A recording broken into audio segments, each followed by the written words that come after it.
이스라엘이 바벨론에 무너졌습니다. 나라와 민족을 이제 잃어버리게 되었어요.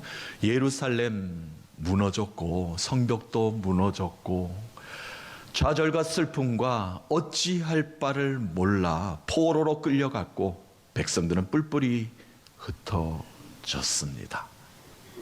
시리에 빠져 있는 많은 사람들 가운데 하나님은 그때마다 선지자를 부르시며 세우시면서 너희들을 다시 돌이키게 할 것이다, 회복시킬 것이다, 나라와 민족을 다시 한 번 더 내가 일으켜 세우는데 너희가 쓰임받을 것이고 또 백성들과 함께 예배하는 그 자리가 곧 오게 될 것이다 라는 것을 여호와 하나님은 시리에 빠져 있는 많은 이스라엘 백성들을 다시 일으켜 세우셨습니다. 그 중에 오늘 말씀에 에스겔 선지자를 여호와 하나님께서 부르셨어요.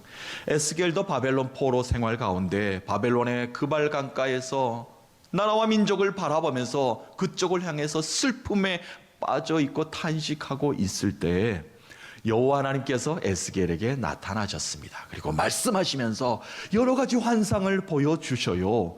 앞으로 내가 다시 나라와 민족을 회복시킬 것이다. 돌아온 모든 자들에게, 또 남아있는 모든 자들에게 하나님이 살아 역사하심을 증거케 할 것이다. 너는 좌절하지 말고 일어나라. 일어나서 내가 말하는 모든 것들을 나의 백성들에게 가서 전하라 라고 에스겔을 불러 세우십니다. 에스겔은 강가에서 눈물과 슬픔으로 있는데 여호와 하나님께서 이 말씀을 주시니까 얼마나 감사할까요? 얼마나 감격일까요? 슬픔이 변하여 기쁨의 눈물로 바뀌지 않았겠습니까? 여호와 하나님께서 이제 손을 에스겔에게 이렇게 내미십니다. 내미시는데 무엇을 주시면서 너는 이것을 받아 먹으라 라고 말씀하십니다. 에스겔이 가까이 이렇게 가봅니다. 여호와 하나님께서 나를 무엇을 주시려고 하시는가? 가까이 가봤더니 두루마리로 쌓여진 책입니다. 책이 이렇게 펼쳐졌는데 여호와 하나님께서 이렇게 먹으라고 하시는 겁니다. 아니, 이 책을 나에게 먹으라는 말씀입니까? 물론 상징적인 의미지요. 여호와의 말씀이 그 속에 빼곡히 담겨져 있고 이 말씀을 너가 먹은 후에 고국으로 돌아가서 백성들에게 이 말씀을 그대로 전하라 말씀이 그 속에 담겨져 있는 것 아니겠습니까? 그런데 먹으라고 주신 두루마리 책을 에스겔이 더 가까이 가서 무엇이 적혀 있나 한번 읽어보기 시작합니다. 그런데 빼곡히 적힌 말씀이 쓰디쓴 훈계의 말씀으로 가득 차 있는 겁니다. 놀라운 것은요, 이 독이 될 것만 같은, 먹으면 독이 될 것만 같은 이 두루마리 책의 말씀을 먹었더니 그 말씀의 달기가 이루 말을 할 수 없었다, 꿀같이 달았다라고 오늘은 성경은 우리에게 기록을 하고 있습니다. 오늘 말씀에 그 두루마리 책 속에 쓰여진 것 같은 찔림과 훈계가 가득한 이 말씀 늘 우리에게 주고 계시지 않습니까? 여호와 하나님께서는, 주님께서는 늘 우리에게 찔림이 되는 말씀을 그때그때마다 주셔요. 그런데 결국 어떻습니까?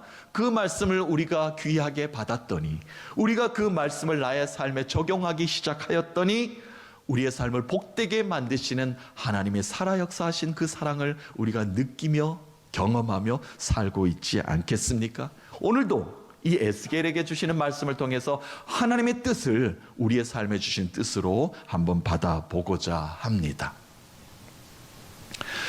우리가 몸에 아픔이 있으면 늘 의사 선생님의 진단을 받지요. 처방을 해주면 그 처방전을 들고 약국으로 갑니다. 그리고 약을 받아서 조제해 준 대로 그냥 먹고 약을 먹고 또한 또 건강한 우리가 삶을 또 살아가게 되지요.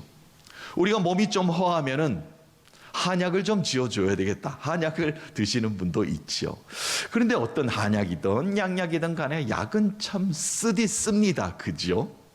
가끔은 우리 아이들, 어린 아이들이 먹는 감기 물약은 좀 향료를 넣어서 그래도 좀 달콤한 맛을 내기도 합니다만 어쨌거나 약은 몸에는 좋지만 쓰다는 것을 우리가 기본적으로 기억을 하게 됩니다.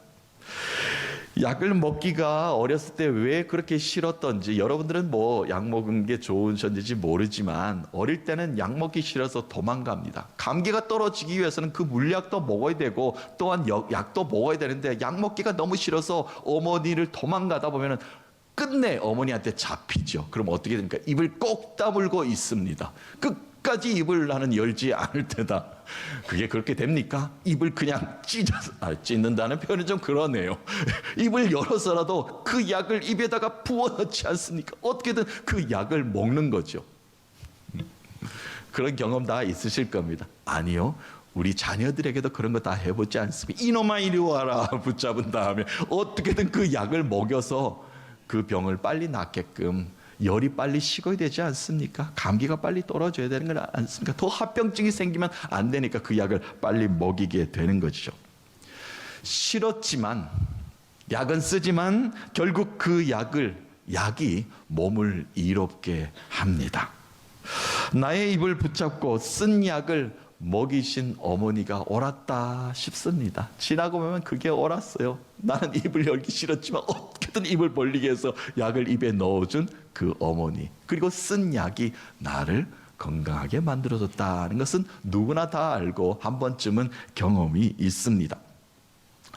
중국의 사자 한자 중에 양약고구라는 단어가 있습니다. 우리가 이미 너무 잘 아는 말씀인데요. 양약고구. 좋은 약은 쓰지만 몸에는 이롭다는 겁니다. 이처럼 바른 말은 귀에는 거슬리지만 그것을 받아들이기만 하면 이롭게 된다는 의미가 담겨져 있습니다. 성경에는 달콤한 이야기가 있는가 하면 나에게 참 쓰디쓴 말도 참 성경에는 많이 기록되어 있습니다. 그 말씀을 우리는 받아들여야 합니다. 좋은 말씀만, 필요한 말씀만, 이것이 나에게는 이롭다, 좋은 것이라고 해서 그 말씀만 받아들이는 것이 아니라 이것은 잘못된 것이다, 죄악된 것이다, 이러면 심판과 멸망은 우리의 가운데 올 것이다 라는 그 말씀도 나의 말씀으로 받아들여야 됩니다. 남의 얘기가 아니라 나에게 주시는 말씀으로 받아들일 때 나에게 주는 영적인 상태가 건강한 상태를 유지할 수 있기 때문에 그렇습니다. 오늘 여호와 하나님께서 에스겔에게 주시는 말씀, 그 두루마리의 말씀을 나의 말씀으로 한번 받아보도록 하겠습니다. 자, 여호와 하나님께서 이제 에스겔에게서 두 손을 펼쳐서 두루마리 책을 먹으라라고 하셨어요. 에스겔이 이제 그것을 받아 먹으려고 가까이 가 보았더니 그 두루마리 책에 안과 밖에 빼곡히 무슨 글들이 쓰여져 있는 것입니다. 적혀 있는 것을 보고 그 글의 내용이 무엇인가 다가가 보았습니다. 자, 그 말씀으로 오늘 말씀이 시작이 되어 8절부터 10절까지 한 번 더 읽어보겠습니다. 너 인자야, 내가 내게 이르는 말을 듣고 그 패역한 족속같이 패역하지 말고 내 입을 벌리고 내가 내게 주는 것을 먹으라 하시기로, 내가 보니 보라 한 손이 나를 향하여 펴지고 보라 그 안에 두루마리 책이 있더라. 그가 그것을 내 앞에 펴시니 그 안팎에 글이 있는데 그 위에 애가와 애곡과 재앙의 말이 기록되었더라. 아멘. 세 가지로 큰 주제를 담은 글들이 그 안에 기록되어 있습니다. 읽어보았더니 상을 당해서 이제 장례를 치르면서 부르는 슬픔이 담긴 장송곡의 가사가 거기에 빼곡히 적혀 있습니다. 계속 또 읽어 내려가 보았더니 멸망을 눈앞에 둔 자들이 부르는 탄식의 호소가 또 가득히 적혀 있었습니다. 또한 마지막으로 이 땅에 재앙이 임할 수밖에 없는 이유, 죄가 만연한 이스라엘이 왜 벌을 받을 수밖에 없는 이유, 왜 바벨론의 심판을 받아야만 했는가에 대한 이유가 거기에 다 적혀 있습니다. 에스겔이 생각합니다. 아니, 이 탄식의 글들이, 재앙의 글들을 내가 지금 먹었다가는 독이 될 수밖에 없을 것 같은데 이것을 내가 지금 먹으란 말입니까? 그리고 힘을 내서 다시 고국으로 돌아가서 이 말씀을 전하란 말입니까? 라고 에스겔은 의아해하면서 그 적혀진 글들을 읽기 시작하였습니다. 여호와 하나님께서 손을 펼쳐놓고 보여주신 것이 그 말씀이었다는 겁니다. 성경에는요, 도저히 내게는 써서 못 먹을 것 같은 말씀들이 참 많이 있습니다. 하나님은 언제나 인자하신 음성으로 달콤한 말씀으로만, 달콤한 언어로만 우리에게 전해주시는 하나님이 아니시죠.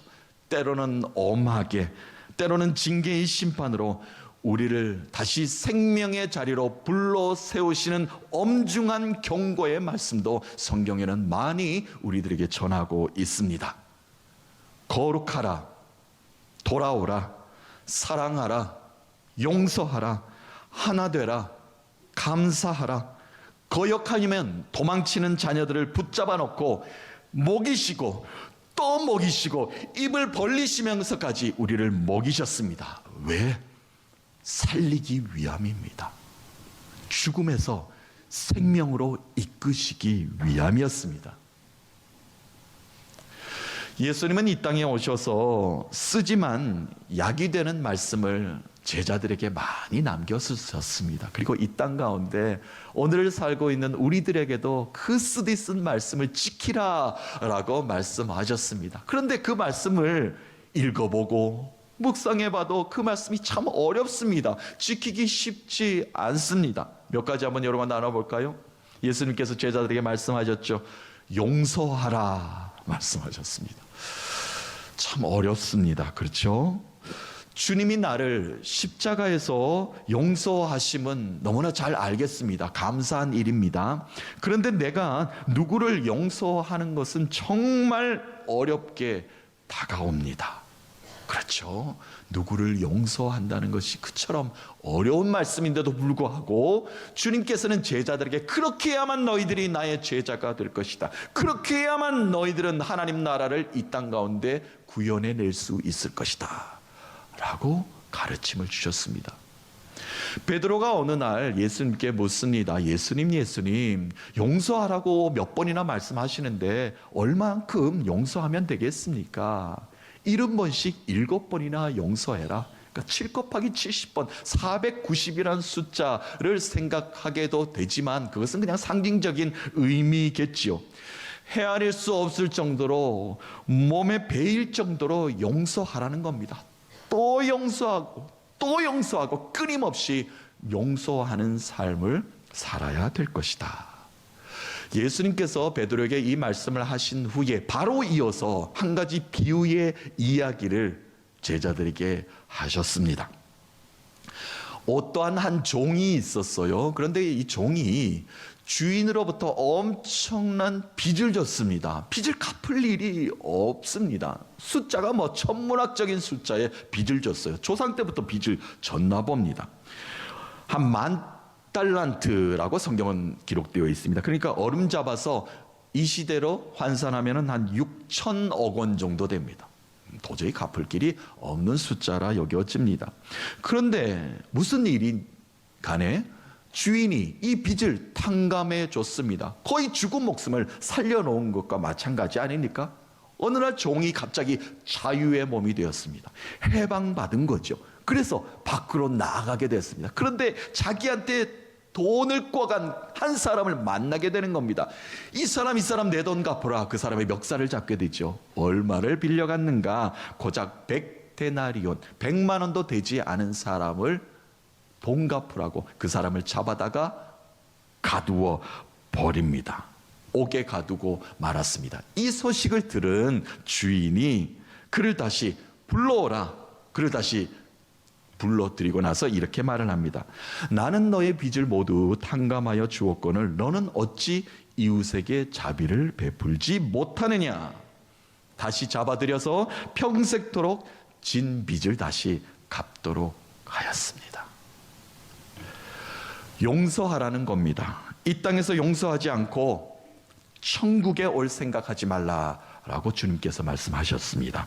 용서하고 또 용서하고 또 용서하는 마음을 먹으라. 그리고 나서 용서한 사람과 함께 천국으로 오라. 주님께서는 이렇게 말씀하셨습니다. 천국은 혼자 가는 것이 아닙니다. 함께 가는 것입니다. 용서하지 못할 사람이 어디 있습니까? 하나님이 너희를 사랑하셨고 나 또한 십자가에서 너희를 용서함되는 모든 길을 제시할 것이니 너희도 그렇게 하라 라고 제자들에게 가르침을 주셨습니다. 또 한 가지 어려운 말씀을 예수님이 하셨어요. 내 이웃을 내 몸과 같이 사랑하라 라고 말씀하셨습니다. 용서하였다면 사랑할 수 있어야 된다는 그 가르침을 계속 주셔요. 주님이 나를 사랑하신 것 같이, 그러니까 하나님 아버지가 너희를 사랑한 것 같이 또한 십자가의 사랑을 너희들이 이제 깨달을 것인데 그 사랑을 너희들만 간직하지 말고 그 사랑을 이웃에게 실천하며 너의 몸과 같이 사랑하라. 얼마나 어렵습니까? 내 몸처럼 사랑한다는 것이 쉽지 않죠. 그런데 주님께서는 그 가르침을 우리에게 주셨습니다. 예수님이 산상수훈이죠. 마태복음 5장에서부터 첫 번째 산에서 사역을 하시면서 설교 말씀을 하셔요. 그 설교 말씀의 핵심이 바로 이겁니다. 원수를 사랑하고 그를 위해서 기도하라는 말씀입니다. 마태복음 5장 44절 한번 말씀 보고 다시 본문으로 오겠습니다. 나는 너희에게 이르노니 너희 원수를 사랑하며 너희를 박해하는 자를 위하여 기도하라. 아멘. 사랑하는 성도 여러분, 예배하러 오신 여러분들, 오늘 여러분에게 한 가지 한 주간의 숙제를 드리겠습니다. 어떤 숙제를 드리냐면요, 여러분 중에 만나면 부담이 되고 또한 만나면 불편하고 마음이 괴로운 분이 혹여 계시다면 그를 위해서 한 주간 기도해 보십시오. 혹여 교회가 그렇다면 교회를 붙잡고 기도하시는 한 주 되시기 바랍니다. 성령의 감동으로 더 크나큰 은혜를 기도 가운데 여러분에게 부어 주실 것입니다. 주님은, 말씀은 때로 먹기는 힘듭니다. 받아들이기 쉽지 않습니다. 그러나 입을 열어 먹어보겠다는 순종이 바로 은혜입니다. 순종이 바로 나를 다시 살게 하는 지름길입니다. 여러분, 그 은혜로 순종하시는 삶으로 한 주간 내가 기도할 대상자를 향해서 기도할 때 주님이 우리의 마음을 어루만지시고 위로하시고 다시 새 힘 부어주실 줄로 믿습니다. 자, 이제 에스겔이 두루마리에 적힌, 책에 적힌 쓰디쓴 말씀을 읽고 읽는 순간 여호와의 말씀이 에스겔에게 다시 임합니다. 이 두루마리의 책의 글들을 너의 배에 넣으라. 그리고 창자까지 뼛속까지 너의 것으로 만들라라고 이렇게 말씀을 주십니다. 3장 1절부터 3절까지 말씀 한번 보겠습니다.